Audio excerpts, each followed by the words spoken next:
So, hey y'all, my name is Kelly Shaperflake, and I manage our East Coast Solutions Consulting team here at Iterable. And today we're going to cover how to captivate the power of customer attention with data. So, in terms of an agenda today, we're really going to introduce personalization as it relates to customer attention and experience. We'll review some key stats and strategy, and then I'm going to show you some real world examples of great email personalization. Now, when we think about the consumer and consumer attention specifically, one of the things that we all know to be true is that consumer attention is limited. In fact, I would be willing to bet that most of us have looked at our phones or potentially even another tab since this session started. But what's even more important to understand here is that this limited attention is actually waning. So in 2000, the guesstimate of attention span was about 12 seconds. By 2010, that had dropped to 8 seconds.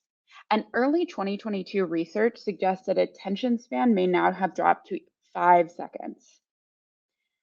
But what's also interesting about this is despite that waning customer attention, their expectations as consumers of brands is actually higher than they've ever been. So 91% of consumers say they're more likely to shop with brands that provide offers and recommendations that are relevant to them. 72% of consumers say that they only engage with personalized messages. And 63% of consumers say they won't buy from brands that have poor personalization. Consumers really place a high value on good user experience just as much as the items that they're purchasing. And I actually read a really great article recently that sums up exactly this point. Moving forward, we have to know as marketers that personalized experiences are essentially making or breaking a customer's loyalty or to your brand. And that's absolutely going to extend through your email strategy as well. Well, what is personalized marketing? What do we mean when we say that? It often means many things to many people, but really at its simplest form, what we're talking about here is a strategy whereby companies leverage data and technology to deliver individualized messages at scale.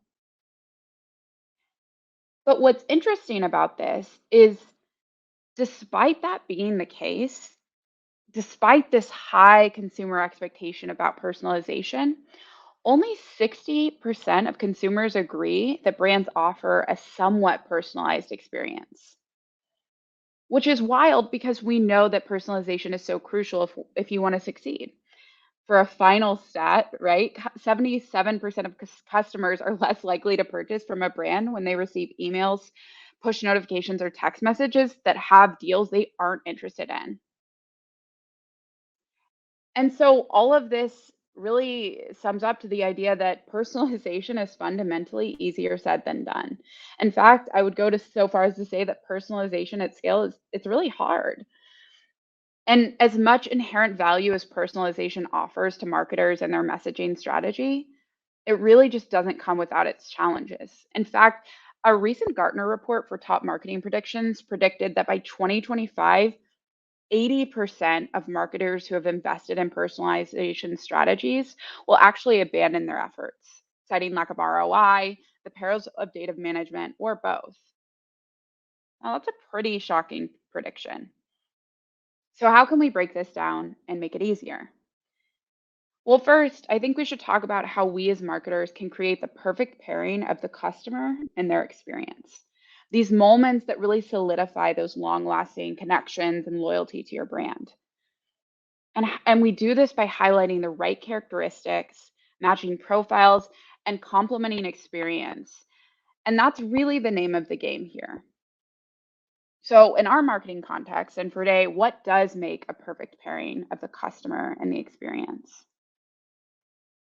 And it really comes down to something that we've probably all heard before, right? It's something that's simple in concept, but usually extremely difficult to implement. And it's sending the right message to the right person at the right time while also including the right personalization in messaging. Now, one thing that I really want to focus on here is the note that it's important to make incremental changes with personalization, changes that will eventually scale into an effective, individualized marketing strategy. There isn't a one size fits all here. Well, one example that I often like to start with is this one from Apple. It's an example of how a simple yet thoughtful email transformed a really mundane chore of a new computer setup into a powerful moment of personalized brand ubiquity. Now, the gist here, if you're not familiar with this example, is that Apple targeted a new owner of a new MacBook Air. They gave them a welcome onboarding message suggesting that they explore their new Mac with a specialist. Now, this was the right message to the right person.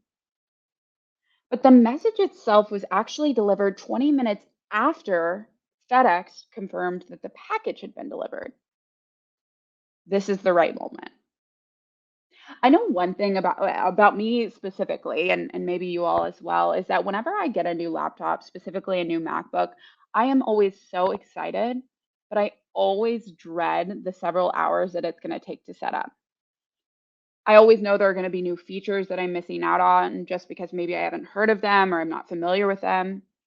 So if I got this email after my MacBook was delivered, I would be relieved and my excitement would be renewed. This was a very well timed personal touch by Apple that really made the process of getting a new MacBook all excitement and zero dread. Now, we've talked a lot about how, hard personalization is. And what we know too is that all personalization's efforts grow from data, whether it be basic attributes or events within a user profile, data from external sources or an API, or even custom product recommendations from a recommendation engine. Marketers are often held back by the limits of their legacy technology. I hear this every day. These legacy solutions that force them to manually combine data from email, direct mail, mobile messaging, and all these other sources really to get this holistic view of their customer. Thankfully, modern marketing platforms offer marketers a way to securely house customer data from various applications and then unify that data across the tech stack. So, in this slide that you see here, all of the different types of data that feed into the modern marketing platform in real time sit at the top. And what's great is you actually have this unique ability to store user data where it can be activated as part of a highly personalized experience. These experiences are then informed by things like AI and delivered seamlessly across other channels as well. With the right technology in place, the only limitation to personalization is your own creative strategy. So now we'll go over that. When we think about personalization, we really need to keep in mind that personalization is a strategy. It's not a tactic. It takes a lot of time to develop. According to Gartner, only 40% of marketers report having a clear personalization strategy and roadmap. And Gartner recommends that marketers take a step back and refocus on segments and test tailored recommendations to see what drives results. So think about that. We must implement and measure personalization through the customer journey and life cycle and really start small, working our way into more complex and integrated ways to personalize our messaging at scale. Oftentimes, we try to hit a grand slam with personalization when we would be better served simply trying to get people on base. So, if you're unsure where to start or perhaps where to enhance your strategy, ask yourself, where does personalization add the most value for me right now? So, breaking down these three levels here just a bit, starting with level one, we're really thinking about the first step in defining a sound personalization strategy as thinking small and making small improvements over time. I know I keep saying that, but it really is so important. The easiest tactics to implement with personalization often are reactive campaigns using profile attribute data, such as triggering birthday emails from a customer's birth date, segmenting by list preferences, using events like cart abandonment, or using an account creation or onboarding process to build the user profile the right way. When starting your strategy, find simple ways to segment out your database, moving away from that one size fits all mentality. A study at Stanford Graduate School of Business found that simply adding name to the subject line of an email has the ability to increase the probability of an open by 20%, boost sales leads by 31%, and reduce unsubscription rates by 17%. It sounds really simple. I mean, I'm sure all of us here have thought of including subject line or name in the subject line, but there are such powerful results with simple data. And when it comes to collecting data, more is not necessarily better. If you're not collecting the right kinds of data, you won't have a good starting point for personalization. So, our recommendation is to start by collecting information from customers via sign up forms. And when a subscriber adds themselves to your email list, you can ask them some additional questions beyond the typical email address or name. You can ask for things like location, birthday, occupation, or more. And so, an example of this that's really great that I always like to call out is a cookie delivery company that originally started in my hometown, and it's grown tremendously since. So they actually do a ton of great personalization across channels, but specifically, they use really common but effective level one tactics that we just talked about, like a personalized birthday offer to me or a back in stock campaign based on previous purchase history with corresponding imagery. So believe it or not, both of these emails actually led to a conversion for me. But as we think about the next step in personalization, maybe you have all of that down already. You can really begin tailoring your messages to be more personalized because level two is really when you stop being reactive and you start being proactive. So you want to take a look at a user's past behaviors in order to make predictions about what they might do next. So as you advance your personalization efforts, you can begin tailoring your messages from segment based over to more one-to-one messaging. So example of these advanced strategies include personalizing based on website activity, geofencing, or location, using behavioral events like downloading an app or completing a sign up, enriching your email messages with metadata, and also using cross-channel messaging based on the user's experience. So an example here that I like to think about is food delivery. So food delivery is something I try not to use super often, especially when I'm home and can easily cook. But like everyone else, busy weeks do get the best of me. And those are the right moments to target me. So when I do order delivery, or even when I simply browse, I don't know if any of y'all do that, but sometimes I'm just browsing on my phone. It's often Mediterranean food that I'm in the mood for. So getting a personalized offer for a new Mediterranean restaurant near me that fits my preferences makes it much more likely that I'm going to order. Now, similarly, sending me offers and recommendations based on my location helps me build trust with this brand, understanding that their content is more likely to serve me specifically. Now, finally, level three here is really that kind of final step, that final phase of personalization. And it's the most sophisticated one because it goes beyond messaging users in small segments and it truly messages every single user as a unique individual. Now, when using broad surface level information for a segment, you often get the same surface level and broad personalization capabilities, which is totally fine. But what we want to be able to do eventually is respond appropriately in real time to the customer's interests, wants, needs, and their identity. This is really what we call individualization.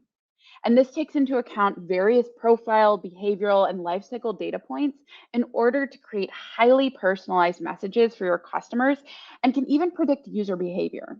So, examples of this might include using a customer's brand affinity to make rich and highly personalized product recommendations. It might be including dynamic content in your messaging and leveraging predictive analytics for real time triggers.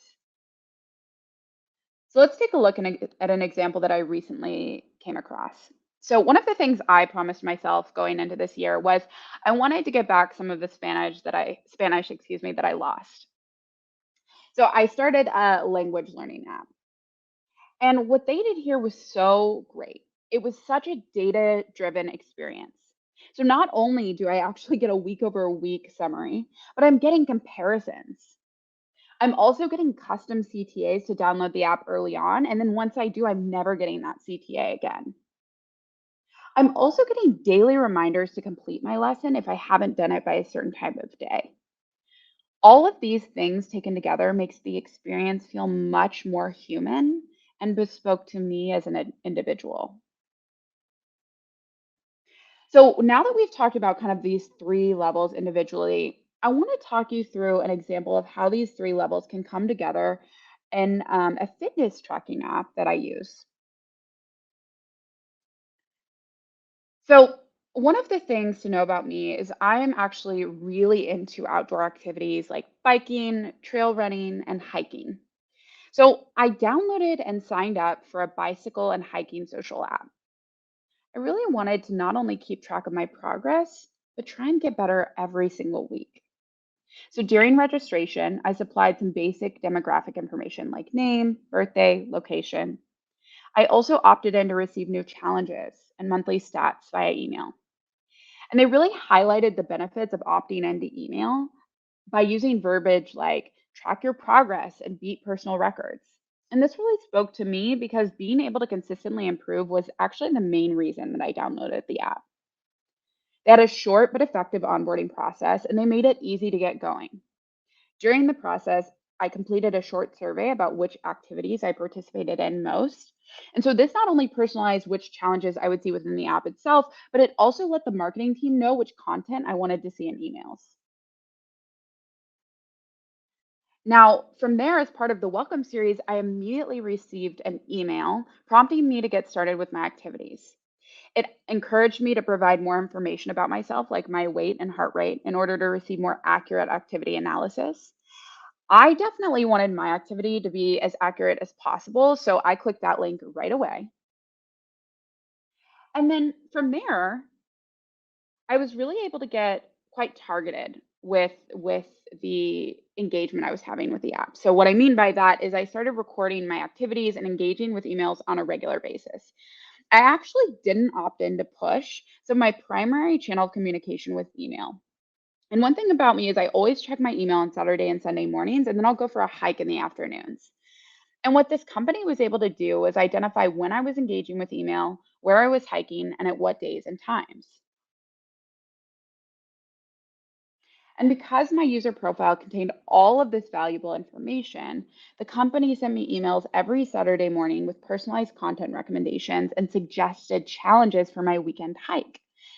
So I don't know if you can actually see it in this slide, but that 3D image of terrain is the exact same mountain trail I hiked the weekend before. So the suggested challenges are actually derived from other challenges that I've done in the past. This keeps me excited and engaged with the app because I not only want to beat my own personal record, but I also want to challenge my friends and participate in the social aspect of the app. And just like with that language learning app, I got a really personalized message on a Sunday morning about a month after I initially downloaded the app. I got this recap of all my activity, which included visual and numerical representations of my total activity, along with personal records and how I stack up against other challengers. I'm very competitive, if you can't tell. By leveraging the user profile, this company was able to increase their user engagement to 80%. And it also led users to coming back to the app and really sharing with others. This story was such a perfect example to me of sending the right message to the right person at the right time and with that exact right personalization. So, we've talked about a lot today, and I don't expect that you will remember every single thing. But a few key takeaways is starting with the idea that individualization is a journey, but personalization can be a super daunting task at first. But ultimately, the reward for your business, for your brand, for yourself is substantial. Data is the foundation of personalization. So it's important to ensure that you have the right user and event data that is integrated into an easy to use platform that will help you achieve the best personalization strategy possible. And once you do start, keep iterating by testing your personalized campaigns. Remember to start small and work your way up to sending powerfully individualized messages to your customers. All right. So thank you so much for your time today. Feel free to contact me with any questions. And you can also email events at Iterable if you want some free swag. But for now, I'll actually set aside some time for a little bit of Q&A. Yo, Kelly Schaefer Flick, everyone. Let's get Kelly in here, shall we? Awesome. Y'all, let's get some reactions in there. How'd y'all enjoy that presentation? And then we can let Kelly know for sure. All right, here she comes, y'all. Love it, love it, love it. Awesome, awesome, awesome. Let's see those questions in the question tab, everybody. And let's get some upvotes. Kelly, what's going on? Good to see you. Good to see you. How's it going? Not bad. We're on our second session of the day, having a good time, of course. Yeah. Hope you got to have some tips, treats maybe this morning from our favorite cookie vendor in there. I wish I haven't. Maybe later. Maybe later. Maybe for lunch. Maybe for dinner. Either or. Awesome. Anything you want to add before we get started into the Q&A? No. Let's jump into it. For sure. All right, let's get going, shall we? All right, everyone. I love this one. First and foremost, how do you walk the line of good personalization without being too creepy? I was hoping we would go over this question kind of first because I think this is such an important question. And I think it really comes down to the fact that, we talked a lot about how consumer attention is changing and their expectations are changing. But I also think the world of kind of privacy, right, is changing a lot as well. I think we probably all know that. And so the biggest thing I think is really leveraging the information that somebody is explicitly given you is the key here. Because it makes you, I think, as a consumer, feel like you're known based on things you've willingly given, and that built ultimately like trust with your brand. Gotcha. Okay, moving on here. Okay, and then I wanted you to cover this if possible. So someone was asking about the stats earlier that you talked about. Do you want to briefly kind of go over that? Sure. Where the stats came from? Yeah, sure. So it was a combination, and I think I was so excited in my talk track. I didn't realize the citation was not actually clearly visible. It is like subtly visible on the slide. But so one of them was the 91% of consumers saying they're more likely to shop with brands that provide like relevant recommendations. That's actually from Accenture. I think the one about the only engaging with personalized messages being like 72% of say they'll only do that with Smarter HQ. And then 63% of consumers won't buy from brands with poor personalization is actually Smarter Insights. So a good mix of sources there. Nice. Okay, someone wanted to know, what are some ways B2B email personalization would differ from a B2C strategy? Is personalization just as important for B2B, or is it mainly a consumer expectation? I love this question. I will say my expertise definitely falls a little bit more on the B2C side, though I've worked with a lot of our B2B brands as well. And I would say, it does differ in the sense that when you think about B2C companies, you're really thinking about, how do I offer them the right content as kind of like, power users, right? But I think for B2B content, that can be the same as well, right? Like you definitely want a personalized experience, especially because the people you're talking to, it's often a smaller audience. And so each individual matters like as truly an individual, depending on, ultimately how big the accounts you're working with are. So I would say it matters the same, but I think you can get a little bit more creative with B2C, whereas with B2B, you really, really have to hone in on the things that somebody would publicly make available about themselves. Gotcha. Okay, moving on here.